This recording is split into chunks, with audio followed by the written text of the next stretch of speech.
The Zephyrian expedition team had been trapped in the cavern system for 3 rotations now, their emergency rations dwindling to nothing. Captain Vexhai clicked his mandibles nervously as he watched the human member of their survey crew, Dr. Sarah Chen, methodically examining the walls with her portable scanner. "The seismic readings indicate this pit descends at least 2 kilometers, announced Lieutenant Korvash, his scaled hide glistening with perspiration. "Whatever lives down there has been causing these tremors for days." The other team members, 2 Altarians with their crystalline exoskeletons and a hegemony liaison, whose tentacles writhed anxiously, had already begun discussing rationing protocols and emergency beacon deployment. But the human seemed oddly calm, almost interested. A bone-rattling roar echoed from the depths, causing everyone except Chen to scramble backward. She stepped closer to the edge. "Fascinating," she murmured, adjusting her headlamp. "Judging by the acoustic properties and the regularity of those tremors, I'd estimate we're dealing with something roughly 30 meters in length, primarily subterranean, probably molluscoid in nature. That thing could swallow our shuttle hole," Korvash hissed. "We need to find another exit." Chen pulled out her field knife and began testing its edge against her thumb. "Actually, I was thinking we might have just solved our food problem." The silence that followed was broken only by the distant scraping sounds echoing from below. "Surely you jest, human," Captain Vexhai said, his translator struggling with the concept. "That creature could be venomous, acidic, or worse." "Could be," Chen agreed, now rummaging through her pack.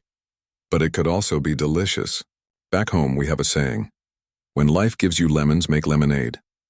Well, when life gives you a giant cave monster," she held up a small device, "I make barbecue."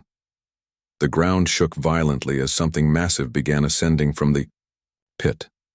Chen activated her portable field generator, creating a small barrier of crackling energy, then pulled out what appeared to be a collection of metal spikes and synthetic rope.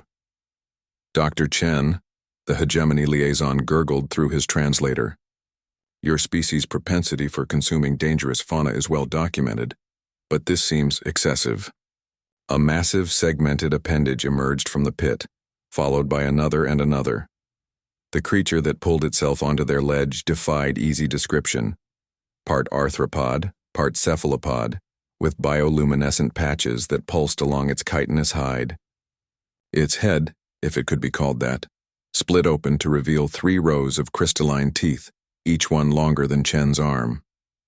The alien crew members pressed themselves against the far wall. Chen stepped forward. "Oh, you beautiful thing," she whispered, eyes gleaming. "You're going to feed us for weeks." The monster's attention fixed on her, and it let out another ear-splitting roar. Chen calmly activated her field generator's offensive mode, sending a concentrated energy pulse that struck the creature directly in what she hoped was its central nervous system. It stumbled, more surprised than hurt. "Okay, tough hide," she noted, switching tactics. She hurled one of her metal spikes with precision, targeting a joint between armor plates. The creature shrieked and thrashed, but the spike held firm, trailing its synthetic rope. Is she actually hunting that thing?" whispered Lieutenant Korvash. Chen was already in motion, using the rope to swing around the creature's massive bulk, avoiding its snapping jaws while deploying more anchoring spikes. Within minutes, she had the beast partially immobilized, its movements restricted by a web of high-tensile cables. "The trick," she called out to her stunned colleagues, "is to think of it like a really big lobster. You just need to find the soft spots." She produced a small thermal cutter from her toolkit, standard equipment for geological surveys, but in her hands, it became a precision carving tool. The creature's struggles grew weaker as Chen methodically disabled its motor functions, targeting nerve clusters with surgical accuracy. "How could you possibly know where to cut?" Captain Vexhai asked, fascinated despite his horror. "Universal biology," Chen replied, not looking up from her work. "Bilaterally symmetrical segmented body plan, centralized nervous system. Plus, I spent 2 years on New Tasmania studying analogous cave-dwelling species. You'd be amazed how Similar predatory adaptations can be across different evolutionary trees. 20 minutes later, the massive creature lay still. Chen began the process of field dressing her kill with the efficiency of someone who had done this many times before.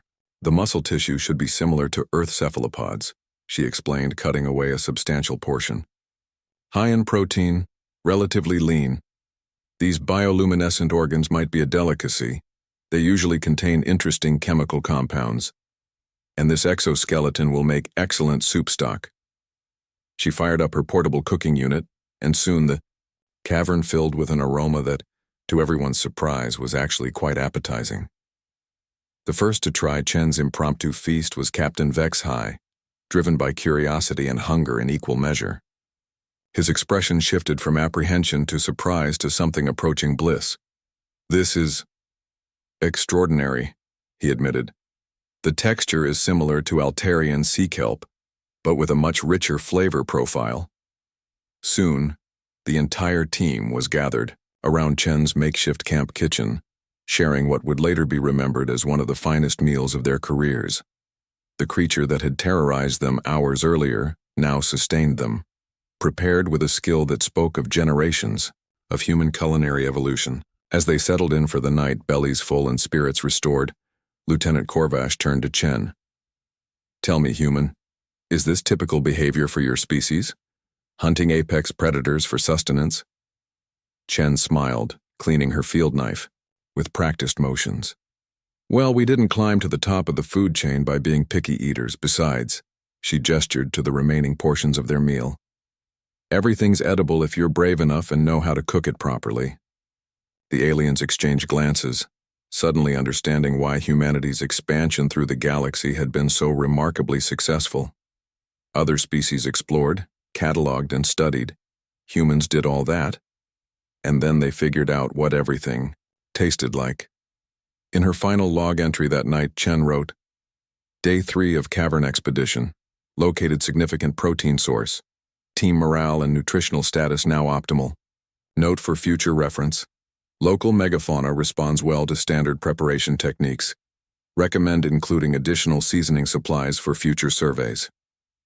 Outside their camp, the cavern system remained silent. Word had apparently spread among the local wildlife. The humans had arrived and they were hungry.